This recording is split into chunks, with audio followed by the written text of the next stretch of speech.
saddened. Those are the words that I'm going to use to describe how we feel following stage 5 of the 2021 Giro. A sprint stage that on paper looked boring. It was up until the final 5 kilometers between Modena and Cattolica. A crash that at first seemed it only took Joe Dombrowski has resulted in Mikel Landa leaving the Italian roads of the Giro. It's an absolute bummer. I can't get my head around it. I feel sick. And Joe, I think you feel the same. Am I right? I feel absolutely sick to the pit of my stomach, Guillaume. What a horrible, horrible incident. I mean, if we look back at it, Dombrowski, he hasn't seen the traffic calming island in the middle of the roads until it's too late. He swerves to avoid it. Too late, and he's taken out Mikel Landa, who is minding his own business in the peloton on a flat stage, which isn't going to affect the GC. It's just to make matters even worse. And Landa, he's had to withdraw from the race. He was taken in an ambulance as well to hospital, not even getting back on his bike. So clearly he's quite seriously hurt. We can only hope Mikel Landa the best. But for the race, absolutely gutting. Landa looked brilliant yesterday and looked like this could be his best chance at a Grand Tour yet. So, yeah, I'm gutted. I'm absolutely gutted. Yeah, I mean, it's not what I expected. I think nobody wanted this. Everyone is a bit of a Mikel Landa fan, and I guess we can just wish him a very good recovery. Also worth mentioning, he's not the only leader that crashed today. Pavel Sivakov carrying on, with his trend of crashing every time he goes to a single race, losing I think more than 15 minutes today following a crash. So any hopes of a GC battle, although potentially put with a question mark after yesterday's performance, are well and truly out of the picture for the Russian. But yeah, a gutting day. However, there was still a sprint to have comes the end of the race in Cattolica, and it is Caleb Ewan who took the first spot ahead of Giacomo Nizzolo, getting an 11th second place on the Giro. Edi Vianney wrapped up the podium with Peter Sagan and Fernando Gaviria in the top 5. A dominant sprint from Caleb Ewan, although not best placed, but by far the fastest today.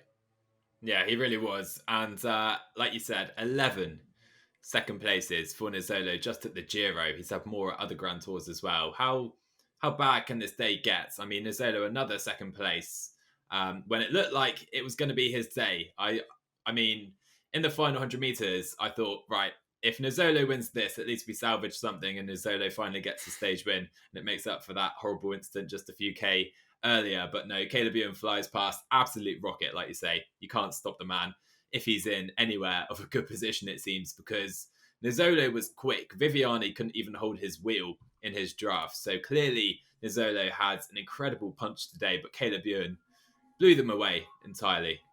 And it has to be mentioned regarding Giacomo Nizzolo that he launched his sprint really early compared to the rest of the favorites, and he held on very nicely to the likes of. He was the second fastest today, so I think he has very, very good legs. We said it on stage 2.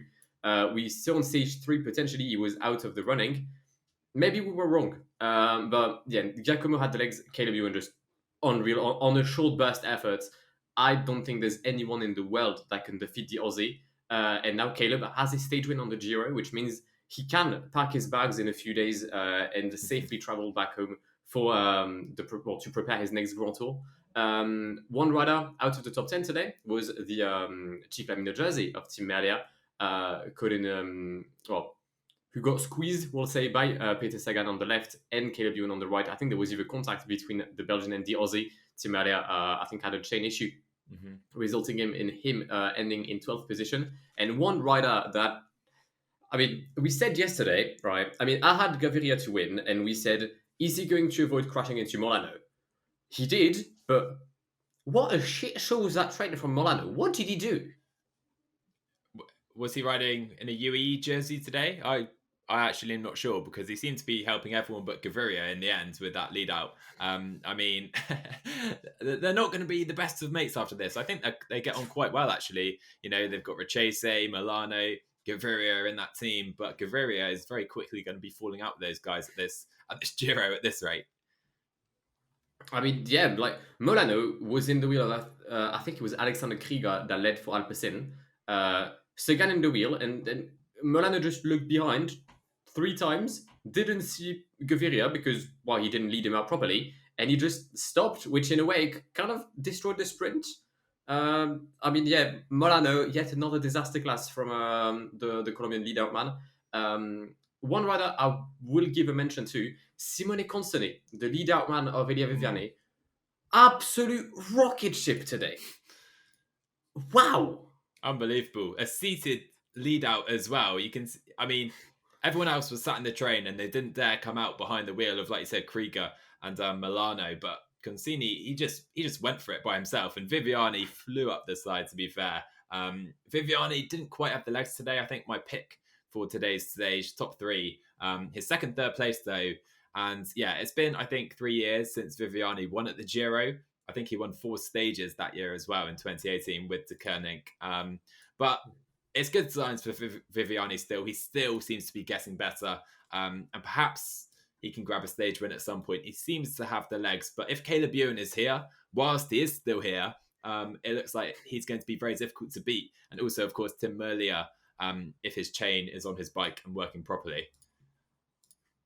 Yeah, that is something that could probably help the Belgian out.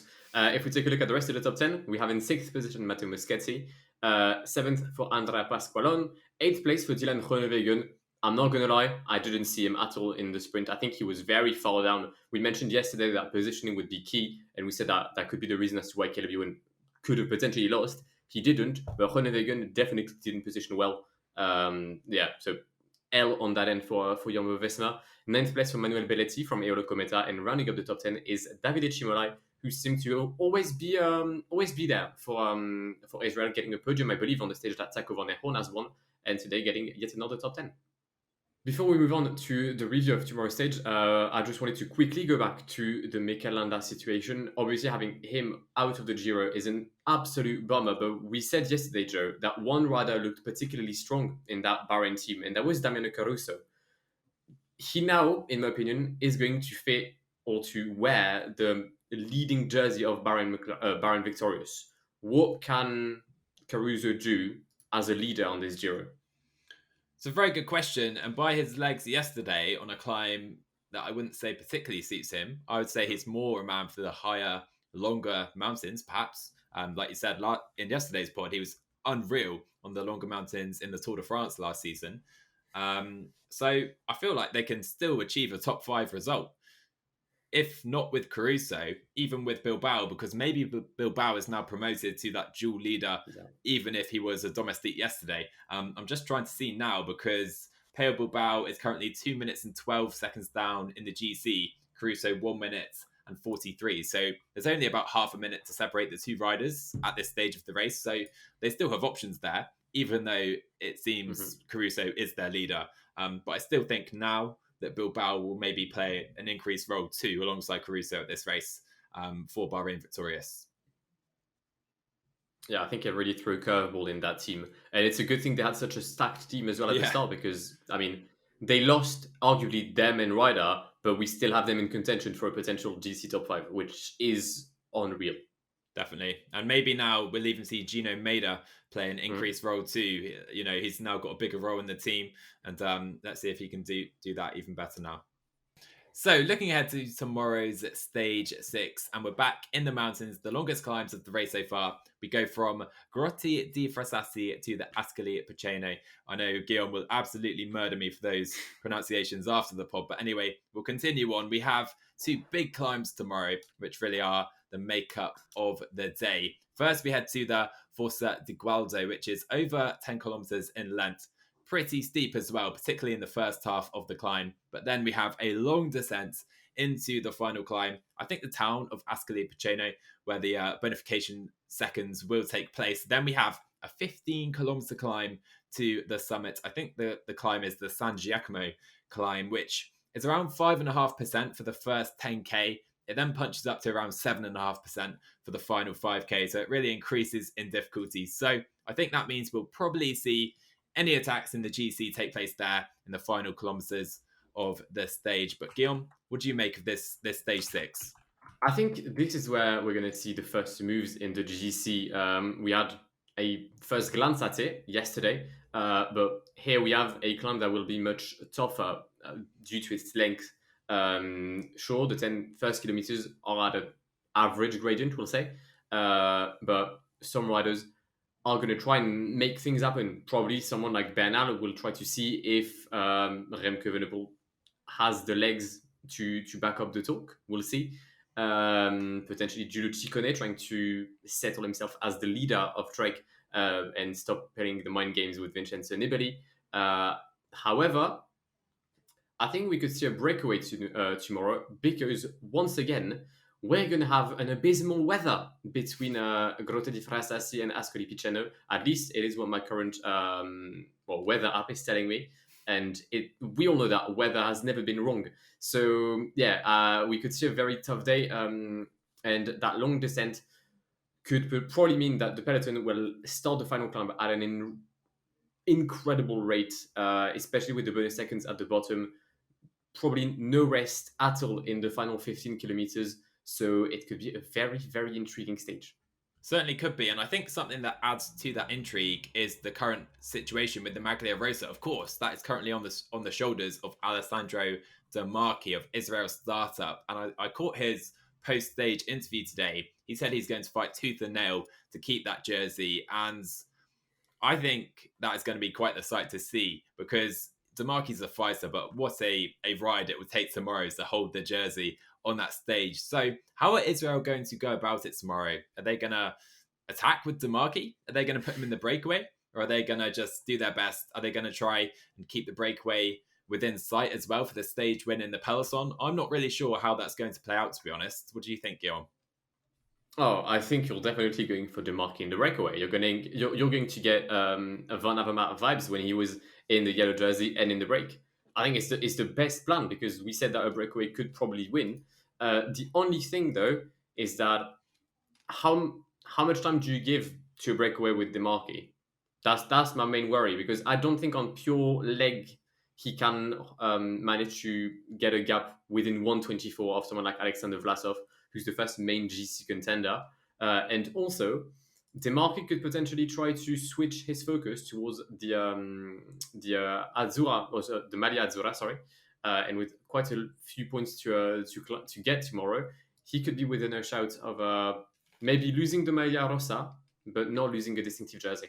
Yeah, definitely. I agree. But like you say, the question is if he's allowed into that break and if they're allowed any major time on the peloton, because I think it's going to be very difficult for Israel with the team they have here to control a 15-man plus breakaway from the peloton and try and keep that within reach for the stage when they'll have to rely on help from other teams. So their best bet is definitely putting DeMarchi up the roads. I'm not sure though how other teams will react to that and if they'll be happy with that situation. So personally, tomorrow, I see it being a stage for the breakaway. I think there's opportunity for a large number of riders now to move up the road. There's quite a few very capable climbers who have now lost 20 minutes plus or 10 minutes plus in the GC, and they now have the freedom to go up the roads and really hunt stage wins. So for me, I think with Israel in the Maglia Rosa and as well as the dynamic with many riders being available for the breakaway, I think we will see a breakaway stage win for the third time at this race already. So for the stage win, I'm looking at Harm van Hooker of Lotto Soudal. He's lost plenty of time already, 20 plus minutes down in the GC. Groschartner again, maybe. There's other names I'm looking at, maybe Ina Rubio, Jefferson Cepeda, but I'm going to mention Cepeda every mountain stage at this race, I feel like. So there's quite a few options for the breakaway, but I will go with the Dutchman Bauke Mollema for the stage win. He's lost 13 minutes in the GC. He's not racing a GC race.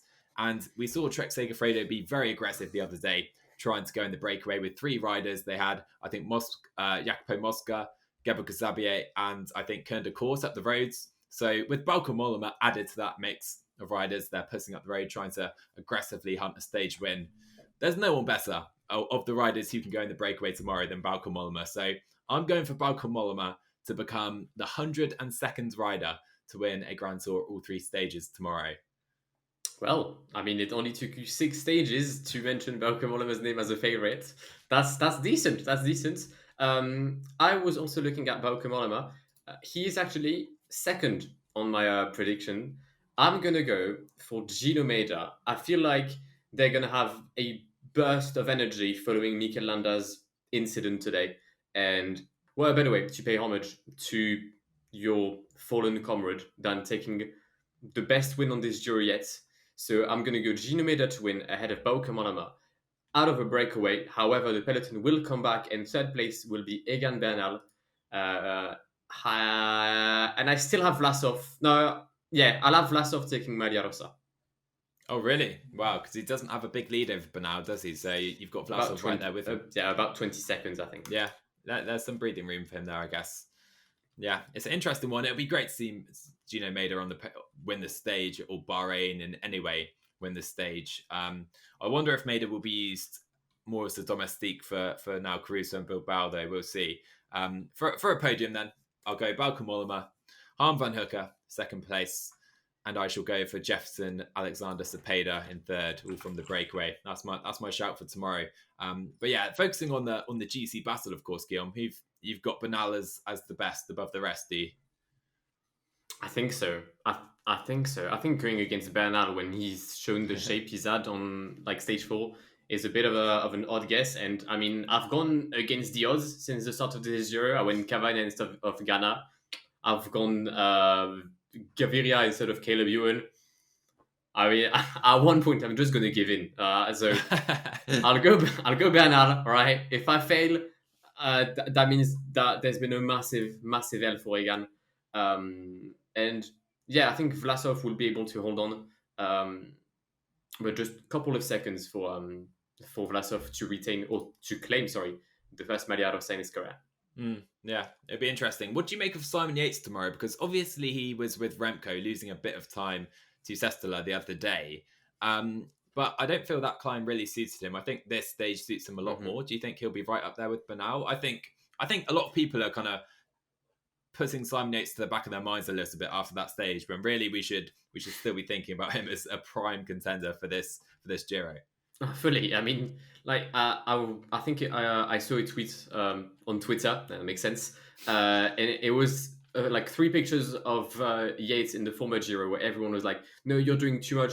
Like, keep your energy." And the one time he actually keeps his energy, which was a couple of days ago, people are already slaughtering him. Yeah. So it was quite funny. But I think it's going to be a group of GC guys. I don't think there'll be gaps between Bernal, Vlasov, and Yates. I think it's going to be a bunch. And then a few riders at the back, the likes of Buchmann, probably a few guys from Jumbo-Visma as well. But Yates definitely has his chance. Do not forget about Simon Yates. It's a massive mistake to forget about the guy who clearly was the outright favorite 6 days ago when we started the Giro. It certainly is. Well, it'll be an interesting day for sure. And of course, we're recording this podcast pretty swiftly after the stage. So again, we wish Mikel Landa all the best. Hopefully his injuries aren't too bad. We don't know the extent of them just yet. And hopefully as well, Sivakov can continue, because he didn't look very good at all on his bike at the end of the stage. So again, we're not sure of that situation just now, but hopefully both of those guys are relatively okay. And we get some good news following that. And by the way, mentioning this, Joe Dombrowski just got admitted to a hospital. We also wish him, at least that he's safe. And if he should retire from the Giro, a safe recovery. So again, as always, we hope you've enjoyed today's podcast. And again, if you did, please drop likes, subscriptions, follows, good reviews, etc. on whatever platform you're listening on. Always helps us out. So let us know as well what your thoughts are ahead of stage 6. Should be a good one, even if Mikel Landa won't be on the start line. So Guillaume, do you have any final words? Tomorrow, Bahrain will be victorious. Ciao.